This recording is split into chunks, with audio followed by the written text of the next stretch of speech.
Sir. Sir. What's your name, man? If you're curious to see, pull the tricks out of my sleeve. All you find is yours to keep. Tonya, have you ever been to Fort Myers, Florida before? I have. You I actually love it. Now, you guys have worked cases here before, right? We've worked 2 cases here, and one of them was almost 5 years ago. They filed the case and got life without parole. And the last one was 4 years ago, and he pled and got sentenced to prison time too. Wow. No pressure there, girl. Right, I'm not feeling it either, right? Tonya and I are in Fort Myers, Florida, to look into the case of Hazel Obando. Hazel was only 26 years old when her life was cut short. She lived with her boyfriend and her 2 little girls who were the world to her. She was trying her hardest to get her life on a successful track, even going back to school. It's tragic to me because this young woman, I mean, she could be my daughter, and just to be killed in this manner. In her own bedroom, in her own apartment. Yeah. On Valentine's Day 2016, Hazel's boyfriend Tony came in from being gone out of town that weekend and found Hazel in a pool of blood in their bedroom apartment from a gunshot wound to the head. When the paramedics arrived, they pronounced Hazel dead on the scene, which left Hazel's 2 little girls without their mom. Hazel's mom has basically raised those kids, her grandkids, as now they call her mommy. That just breaks your heart. Yeah. To think about those little girls losing their mother is so sad and drives us that much harder to get justice for Hazel's family. Fortunately, with this case being only a few years old, we have lots of forensic evidence that may help us. Because it just happened in 2016, compared to the ones we usually have that are 35 years old, with computers and cameras everywhere. Wow, we've heard so much about y'all. Welcome, Sergeant Lisa Brennan. Nice to meet you. Nice to meet you. I like these ladies. It's my dream team right here you're working No with. kidding. How many of y'all work in homicide? 4 girls, including me, in homicide. 3 guys. It's pretty sweet. That is nice. Puts a different perspective on cases, I think. Yeah. Get us to work, pretty girls. Let's go. I think men and women are different. I think we think differently. We interpret things differently. So when you put the combination together, we will really see things from both sides. This is Dennis Lambert. He's one of our cold case investigators. Hi, Tonya. Nice to meet you. When Hazel was murdered, I had just come back from maternity leave. Her kids were the exact same age as my kids. I had an 8-month-old at home, and I also had a 3-year-old at the time. Hazel's case struck a chord and has always been important to me because of those she left behind. Well, who wants to talk about Hazel and Hazel's life first? So Hazel was born in Nicaragua, and when she was about 1 year old, her family moved to South Florida. She was raised up there. And when this happened, she was 26 years old. 26 years old. Just a hardworking mom. Then about 2012 is when she met Tony Joyner, who then became her boyfriend, football player at a Division I program, the University of Florida. He played during the Aaron Hernandez, Tim Tebow era. They were all teammates? Tebow and Tony Joyner were roommates wow. in college. Not long after their relationship started, Hazel became pregnant with what would be their first daughter, and in 2013 they gave birth to her second daughter. They had been together 4 years when she died. So how do y'all get called into this murder? What starts it? On February 14th, 2016 at 5:31 p.m., Tony calls 911 and reports that his girlfriend is just sitting there bleeding and is non-responsive. The initial responding officers go into the apartment. Tony is down on his knees next to her. He was non-responsive. Sir, what's your name? What's your name, man? He wouldn't move when they asked him to. He wouldn't tell him his name initially. Ultimately, the medical examiner found a gunshot wound right in the inside of her right eye. Tony has had some legal issues in the past. That day, he answered a couple of initial questions, then he asked for a lawyer before he would be formally interviewed. To this day, he has not spoken to police. All right, so let's start with our suspect board with Tony Joyner. He, I think, was used to being the center of attention. I think he was used to being catered to. The strip clubs was a contentious topic in their household, as well as other girls. We've identified several women who he was probably having an affair with at the time. What about temperament and personality? This relationship involved documented domestic violence. He hits her and then flowers and I love you and it'll never happen again. And she drops the charges. And then it goes, she drops the charges and then he comes back around. With a well-documented history of domestic violence, Tony is our primary suspect. However, we have to consider that there are other factors at play that suggest that an unknown suspect may be the one responsible for Hazel's murder. So let's start addressing the idea that the person who did this is an unknown intruder. We know that for a significant amount of time, 30 plus hours, that Tony Joyner was not in Fort Myers. He was in Winter Haven with his family. We've got a window just prior to the 911 call that she's home alone and couldn't possibly have been him. According to Tony Joyner's mother, the weekend Hazel was killed, Tony brought the girls over to her house for a solo visit. Because we don't know Hazel's time of death, we don't know if she was killed by Tony before he left or if somebody else broke into the apartment that weekend when Tony was gone and killed Hazel. What about that broken door molding? Front door. Which makes you think it could have been a break-in. And this is adjacent to another apartment complex that is known to have gunfire. It's certainly not in the best area of town. That speaks to having exposure to, a risky element. What else can y'all think of? So last year in November, we get a call from Port St. Lucie Police Department. A gentleman was walking his dog. He sees this box of property. There's a debit card, there's a phone in there. He goes through it and finds a driver's license for Hazel Bondo. He Google searches her and finds out that she's a homicide victim in Fort Myers. He calls Port St. Lucie Police Department. They call us. Why on earth would some of Hazel's and Tony's things be strewn across the road halfway across the state? If you factor in the broken door, you start to get the picture of a burglary gone wrong, and that may have led to Hazel's death. Y'all ready to call her rap girls? And Dennis. I like that. Hopefully, analyzing the 911 call, interviewing all the witnesses, looking into the cell phone, computer, and security footage can help us figure out exactly when Hazel died. And that can hopefully help us answer the question of who took Hazel away from her two little girls.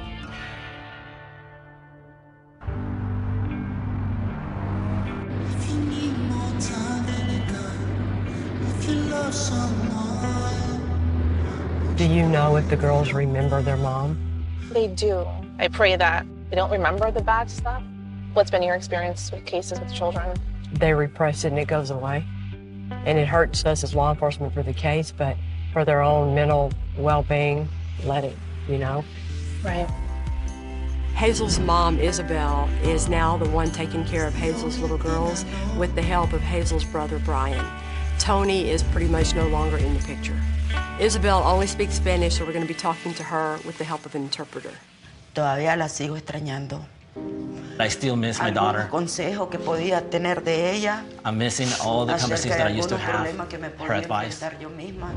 Muy le gustaba la música, los ejercicios, escribir mucho. What was she like as an older sister? A lot of firsts with her. First time going out, having fun. She was always there when I needed somebody or something. Did she help you understand girls? Yeah. Yeah? Good advice? Yeah. You raise your babies, and now you're raising babies again. How are you handling that? Completamente diferente. No es nada fácil. A la edad mía, ya casi para los 60 años, estar criando. Hay veces dicen que quisiera que bajara del cielo. Quiero que venga mi mamá. Ya, mi amor, le digo, duérmete, mamá te está viendo desde arriba, donde me tengo que hacer corazón duro. So you're kind of like raising these girls, too. Didn't decide to do that. Sometimes you have no choice. You've done an incredible job of that. You really have. No me gusta ver llorar a mi hijo. Yo sé que él es. I think we all know how hard it is to raise children, and to see Isabel here raising these two girls on her own after all that she's been through and all she's lost, it's pretty impressive. Todavía mi hija hace falta, pero aquí seguimos, de pie y con fuerza, esperando en Dios de que pronto se haga justicia.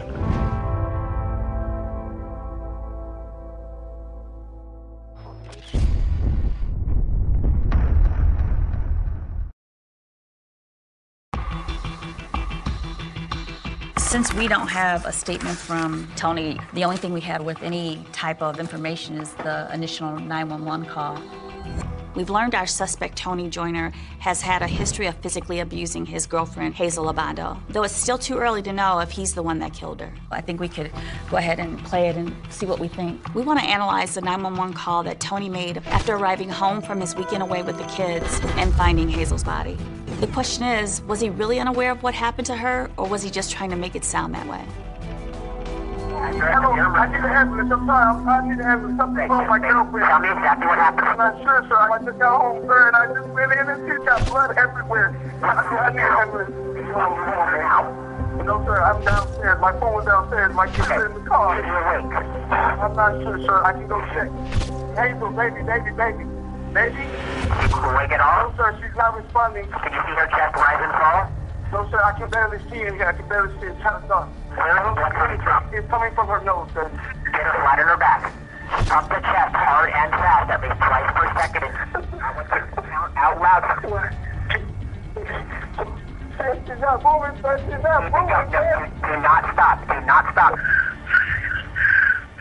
What do you think?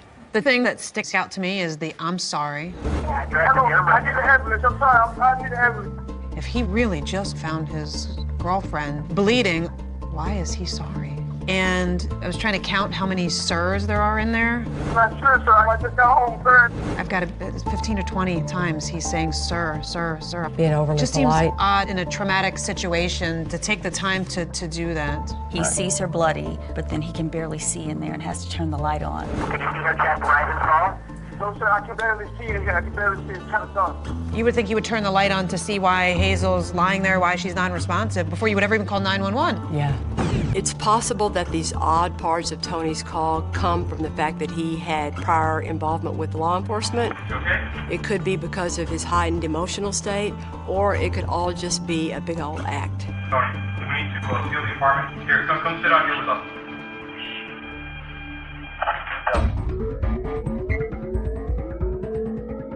Are we going into the apartment that it happened in to get the right layout? Yes. Great. Hazel was shot once in the head in the bedroom of the apartment that she and Tony shared. Initial investigators spoke with neighbors about that weekend, but were unable to come up with much useful information. There was also no murder weapon or relevant DNA that was recovered. So there's still a lot of unanswered questions as to exactly what happened. So when you walk in, the master bedroom is right here. What all do we know for sure about the murder?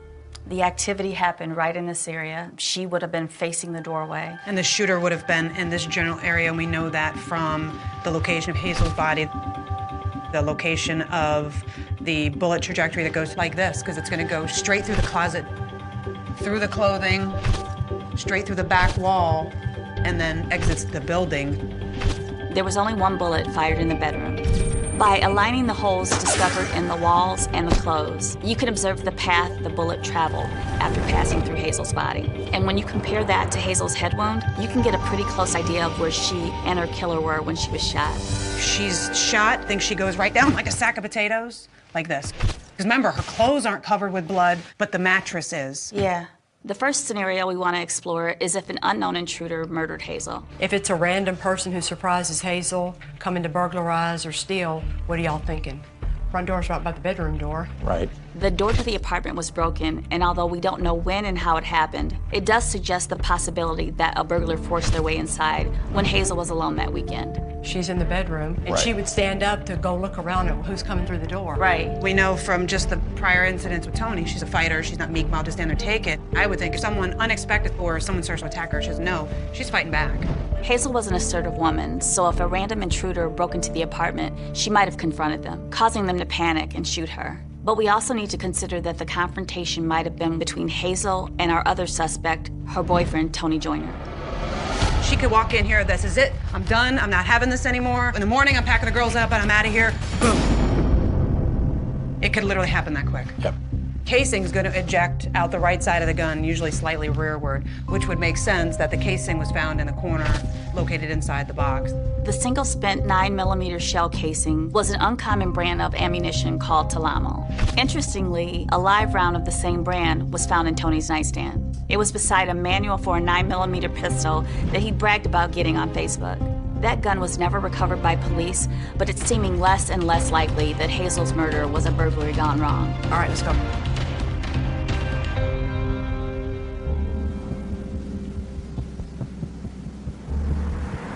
Is Port St. Lucie, where the box is thrown on the side of the road, on the way or anywhere close to Winter Haven? No. No. The broken door frame and the discovery of Hazel and Tony's property in Port St. Lucie support the idea that someone other than Tony could be the person responsible for Hazel's death. I was looking through some of the photographs of the property, a broken phone, and then Hazel's driver's license, a debit card, Theraflu. It's just innocuous property. It's not anything. Oops, somebody's calling me. Port St. Lucie's number. Oh, it's the witness calling me. Sergeant Brenneman. This is Michael's returning your call. Thank you for calling me back.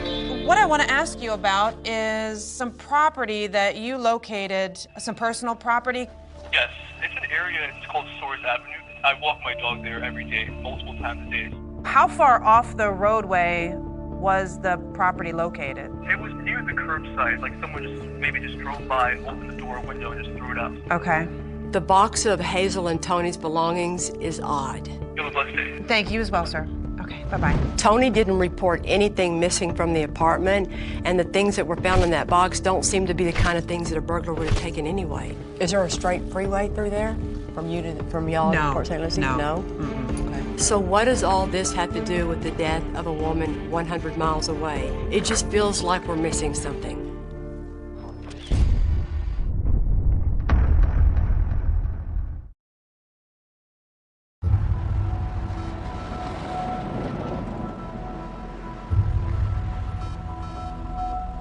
Hi, is this Kira? Yes. Hi, it's Detective Molly Langton with the Fort Myers Police Department. How are you? Oh, hi. We're still stumped by the items that may have been stolen from Hazel's and Tony's apartment, and if they had anything to do with her murder. But now we want to talk to one of Hazel's friends from the apartment complex. Hopefully, we can gain some further insight into Hazel's and Tony's relationship, as well as his behavior the night he called 911. The night that all this happened, you were the one that took the girls and watched them until her mom was able to come down? Yeah. Talk to me about what words, if any, you exchanged with Tony that night.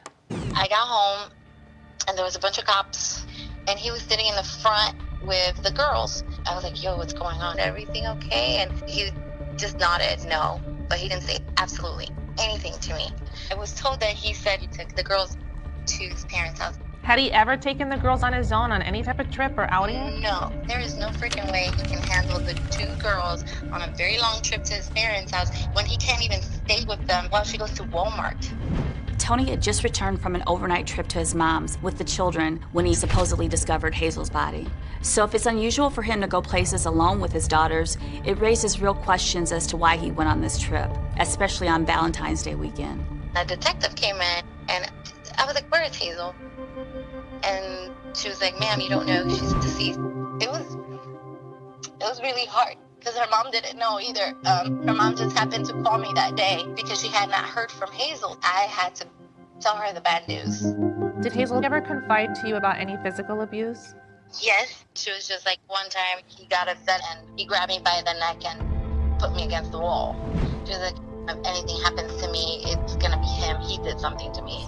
I just can't believe it hasn't been resolved. We're working on it. Oh my God. We haven't stopped since that day.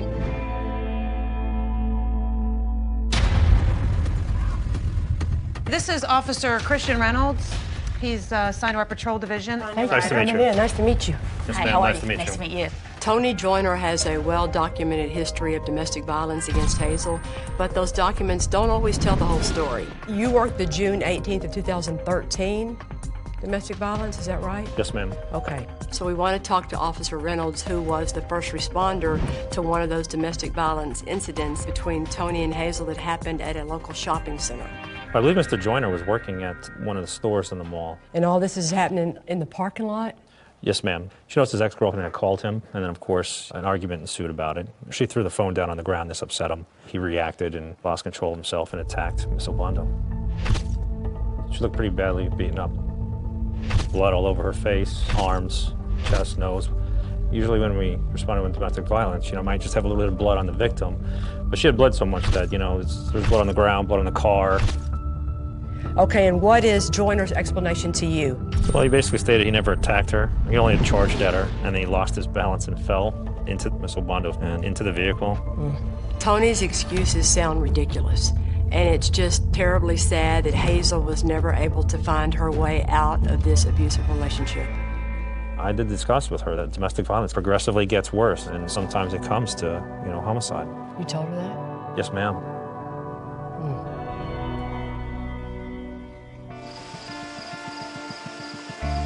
Hi guys, how are you? This is Dr. Thomas Coyne. Tom Coyne, nice to meet you. There is no time of death listed on Hazel's autopsy report, but trying to determine when she died is critical in figuring out who had the opportunity to kill her. Dr. Coyne performed Hazel's autopsy. She had a wound that really entered the orbital region and kind of went downward through the spine, actually severed the spinal cord right at the top, at the C1 level, just below the brainstem. The other questions I have are about the way she was found and how long she was in that position. It's not an exact science. We always like to, try to say that because there's what we call the CSI effect, where everyone thinks we can pinpoint the exact time at which death occurs. I can give you a range, but I can't give you an exact time. She had some drying or desiccation of her fingers. So to me, it looked like she might have been dead between a 24 to 36-hour range. Really? Yeah. If Hazel had been dead 24 to 36 hours before the ambulance ever arrived, that's huge. Because it not only shrinks the window of time when a random intruder could have killed her, but it also opens up the possibility that Tony did this before he left town.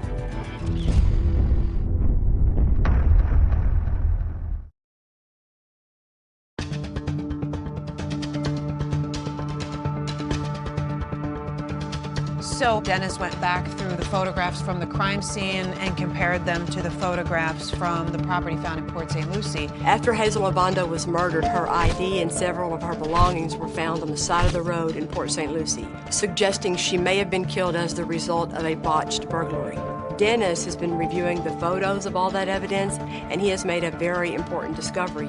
We were able to place several of the items found in Port St. Lucie in the crime scene photograph to show that, no, somebody did not remove this property at the time of the crime. There's that theory out there that maybe someone broke in and killed her and stole stuff, but if the property is present in the crime scene photographs, that's after police get there, then clearly it is not from some unknown burglar that stole this stuff and murdered her. Okay. It looks like our biggest piece of evidence suggesting that Hazel was killed as a result of a botched burglary isn't related to this crime at all. I don't know why the property's in Port St. Lucie, but it has nothing to do with Hazel's murder.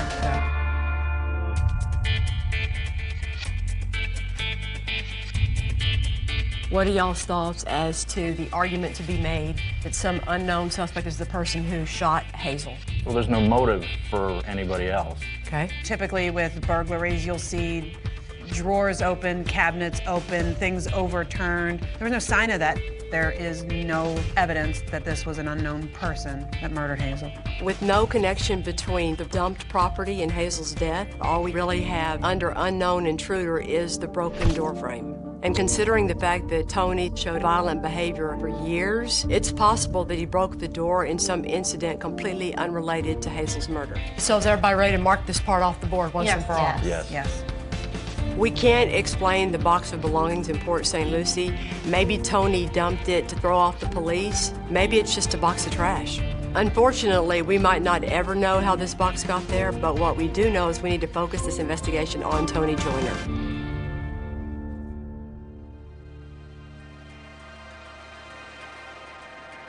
Hey, how are you? You want to jump in the front seat so we can sit in the air conditioning? According to cell phone data and ATM receipts, Tony visited 2 different strip clubs Friday evening when we now know it's possible that Hazel was killed. This is Kelly. Kelly, nice to meet you. We've located a former dancer at Babes, which was the last club Tony visited that night. I met him at Babes. I had seen him in there a couple times, never spoke to him. But that night he was spending money, so a couple of us talked to him. And I sat with him for like 3 hours. He told me he was single. So you said that night he was spending money. Is that different? Because he normally didn't have money. He always, he would give a little bit of money, but that night off of him I made like $600-700. Really? Yeah, I made a lot. Wow. Tony and Hazel did not have a lot of money. Their rent was $500 a month. So for him to spend this kind of money on a dancer that night, that's a lot of money. Okay. He wanted me to go with him. I told him no, like, I wouldn't have gone with him. He was sure. I gotta go with my family. And that was that. It's interesting to consider that Tony wanted this witness to leave with him that night. Maybe he expected to get more for his money, and maybe he was mad he didn't get it. He thinks he's fixing to get lucky.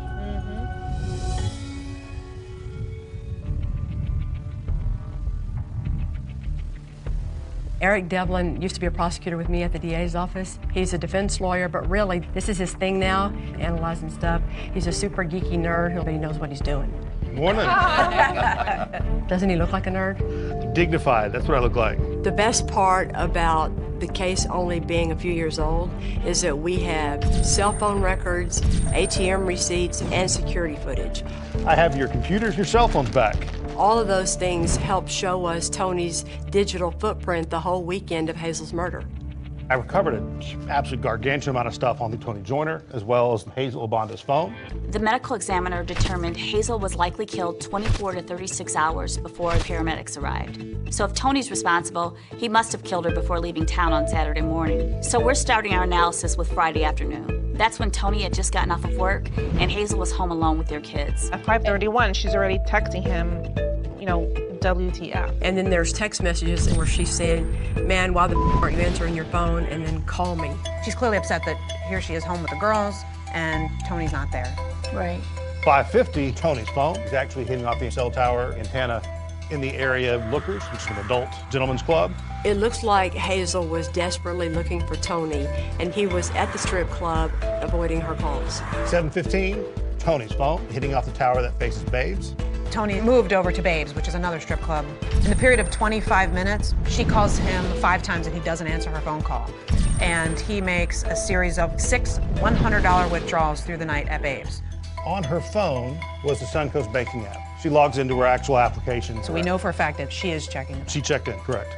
She knows that at 5 o'clock, at 6 o'clock, at 7 o'clock, when he's not returning the calls or he's doing the quick hang up, she knows, I'm gonna go look to find out what he's up to. I also recovered all of the Facebook chats. She appeared to be communicating with a Sandy Cuervo, is that correct? Mm-hmm. Just at 11:44, she sent Sandy a message. She took money out of the account. He's at that place. Back up a couple of days, Hazel had been telling people, I'm getting my tax return, I'm super excited about it. Looking at the bank record, she actually received just over $8,000 back on February 10th, so 2 days earlier. It had to have been pretty infuriating when Hazel realized that Tony was burning through hundreds of dollars at strip clubs from her tax refund. Reviewing the video from the apartment complex where Hazel and Tony lived at the time, Tony's truck returns at 2:29 a.m. He is hauling through that parking lot. Knowing what we know about Hazel, she probably confronted Tony the minute he walked through the door. 2:58, he calls his brother. And then a minute later, he calls his mother.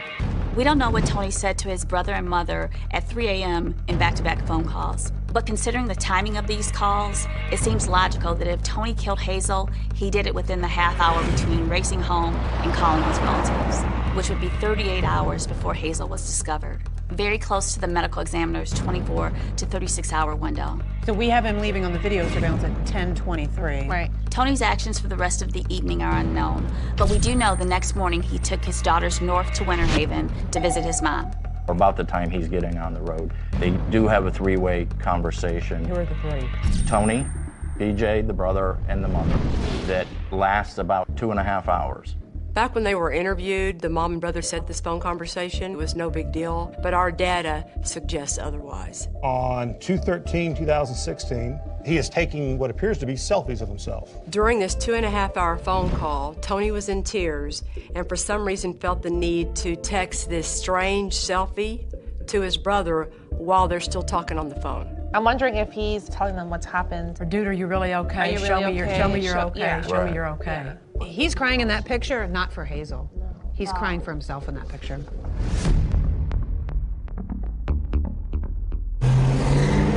With all the events of that weekend laid out so clearly, it's time for Molly and Tonya to confront Tony Joyner. Since the beginning, Tony has always refused to talk to the police department on the advice of his lawyer, and that's his right. But they're going to see if they can convince him to answer some questions. There he is. He saw us.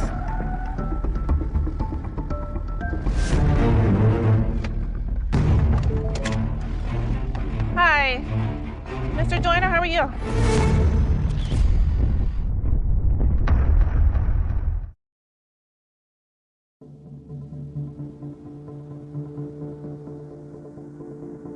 Hey, Tony. My name is Molly Langton. I'm a detective at the Fort Myers Police Department. Very nice to meet you. Tanya. How you doing, Tony? Yeah. Just wanted to talk to you for a few minutes, if that's okay. All right? It's clear we've caught Tony off guard, and that may have worked in our favor. because he's agreed to speak with us about Hazel's murder. I wanted to talk to the detective the first time this came You did? around. Okay. But my attorney was just like, man, look, don't say anything. What was the plan for that weekend? Go visit my family. Okay, was she supposed to go with you? Yeah, she was supposed to go with me. And so what happened that she didn't? Just a disagreement of not going. Okay. Took the kids with me. Okay. Probably something stupid, right? It was real simple. Do you remember that night going to Lookers and Babes? Yes. Yeah. Do you remember Friday night Hazel texting you and saying like, man, WTF, why aren't you answering your phone? Call me. Remember that? You don't? And just before those calls, you're taking out $208 from Lookers, 5:56 p.m., and then at 7:21, you're taking out $105. Then at 11:58 p.m., you're taking out $105. Man, if I were your woman, I'd be pissed. Was she mad? No. Was she jealous? Jealous of what? I mean, you're obviously an attractive man. Thanks. I appreciate that, detective. You're welcome. But no, I don't think she was jealous of anything. No. No. Tony, were you seeing anyone else at the time? No. Well, let's kind of Watch this, clarify watch what this, watch seeing this. means. No, probably not. Okay, Yeah. all right, so the answer is yes. Oh, jeez, how many? Right. How many women do we have to eliminate? A lot. I'd rather stop talking, not detective. Tony seems pretty arrogant and clearly loves attention from women. He loves it so much that even when it makes him look bad through the course of a murder investigation, he still manages to chuckle about cheating on his dead girlfriend. Did she figure out where you were that night and get mad? Who? Hazel. No. So you said that there was something going on that prompted you to leave with the girls. I don't necessarily know 100% why I took the girls to go to the house. I just know that I just said I'm going to take the girls to the house. We've heard it was very unusual for Tony to take trips alone with the girls. So it's odd that he can't remember or quite describe what made him impulsively take the girls to his mom's that weekend. It wasn't an argument of anybody yelling or cursing or anything. We would be silent with each other. Tony, bullshit. You know why? You know why it's bullshit? Because we talked to all your neighbors. And guess what all your neighbors said? There's always yelling and thumping and bumping coming out of that apartment. I said that night. I didn't say it wasn't. Okay. I just said that night. Okay. All right. Detective, you okay right now? Oh, I'm good. I'm good, Tony. Because it is bullshit. Tony, why are you calling your mom at o'clock in the morning? I don't, that's what I say, I don't know You're why. calling your mom, and before you call your mom, you call your brother at 2:58 in the morning. Did you ever own a firearm? Yes, I own firearms. What type? I done had 38, now it's 45. You had a 9mm? Yeah, and a 45? Where did all those guns go? I don't even know.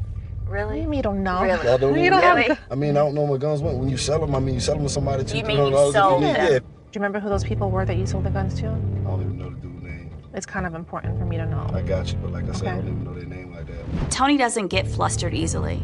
I don't personally believe his story about selling all of his weapons to people he doesn't remember, but he answered quickly and confidently. He's a hard man to pin down. Tony, you do understand that this will never go away. And I can guarantee you that the right person, the person that truly is responsible, is going to be arrested for this, maybe sometime soon. It's a good thing. Doesn't matter who it is, even if it's you. You heard what I said? Tony is now on record for denying A, that he fought with his girlfriend the night that she died, B, knowing why he called his relatives that night, and C, knowing what happened to his guns. If he ever goes before a jury, I think that those statements would be hard for them to believe. Molly did an amazing job with a guy who clearly underestimated her. He sat and talked to us because, one, we're female. He loved the attention. So he ate it up like it was candy. You don't forget the most traumatic events in your life. You don't forget the facts around it. You just don't.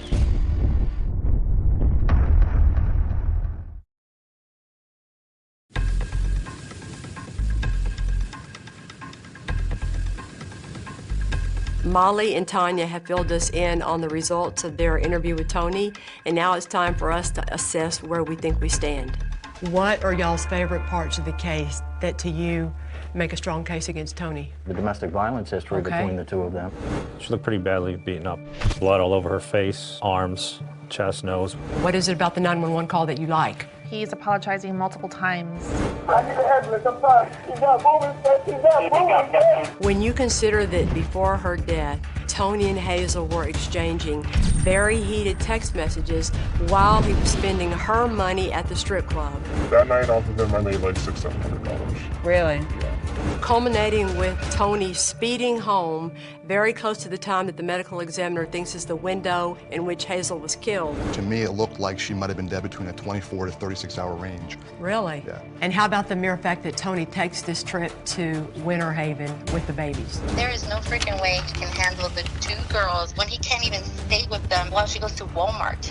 The live Talamo round found in the nightstand, which is the same brand as shell casing that we found in the box in the corner by the nightstand. That Tony called his mother and his brother in back-to-back calls at 3 in the morning, but can't remember why, and he spoke to them again the very next day for hours on a 3-way conference call. But I still think one of your prettiest pieces of evidence is this right here. And that's significant because that is 30 hours before he calls 911. Why is he crying? When you consider all that, you have a solid case against Tony Joyner for the murder of Hazel Obando.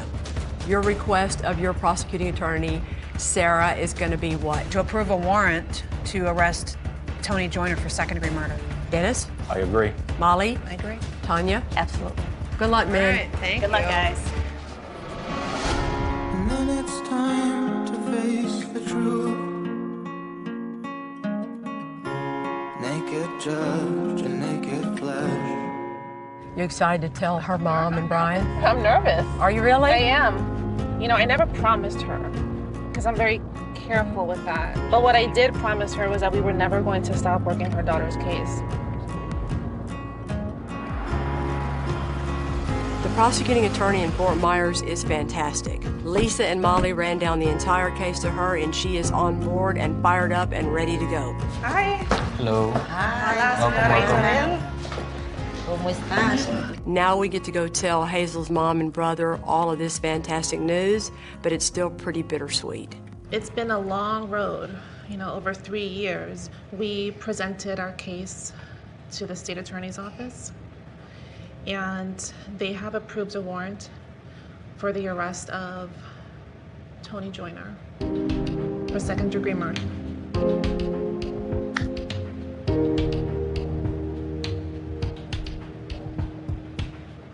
Now, this is just the beginning for this process, okay? Bien. Gracias. Yo esperaba en Dios y tenía confianza en ustedes. Marlene, desde un comienzo me dijo, vamos a estar en el caso, y gracias a Dios lo ha cumplido en seguir en el caso. Dios tarda, pero no olvida. Es que se iba a hacer justicia por mi hija. Isabel is a strong lady who has a very, very deep faith, and it's nice to think that that faith in God and her belief and trust in Molly and the Fort Myers Police Department has finally paid off. Now we gotta go and get him, okay? Y'all want to go arrest him? I do. Ay, qué bueno. Gracias a Dios. Thank you again. Oh, man. You guys can drop me off and then go sit down the street where he's not going to know. Because you're going to be with a couple marked patrol cars, so you guys got to stage somewhere else. We got the arrest warrant signed for Tony Joyner, and we are ready to go. Tony works at a car dealership, so the plan is that I'm going to wear civilian attire and enter the dealership, while patrol units from the area set up a perimeter. You'll be taking the south, and I'll be taking the north. Careful. He's walking back. That's him with the white shirt walking back now. All right, everybody, move in. I'm Sergeant Lisa Brenneman. I'm with Fort Myers Police Department. Tony Joyner, you're under arrest for the murder of Hazel Obando. PD and Polk County Sheriff's Office handcuffed him, and it felt amazing. All right, we're heading over. I got him. I wanted to see his eyes. I wanted to see if there was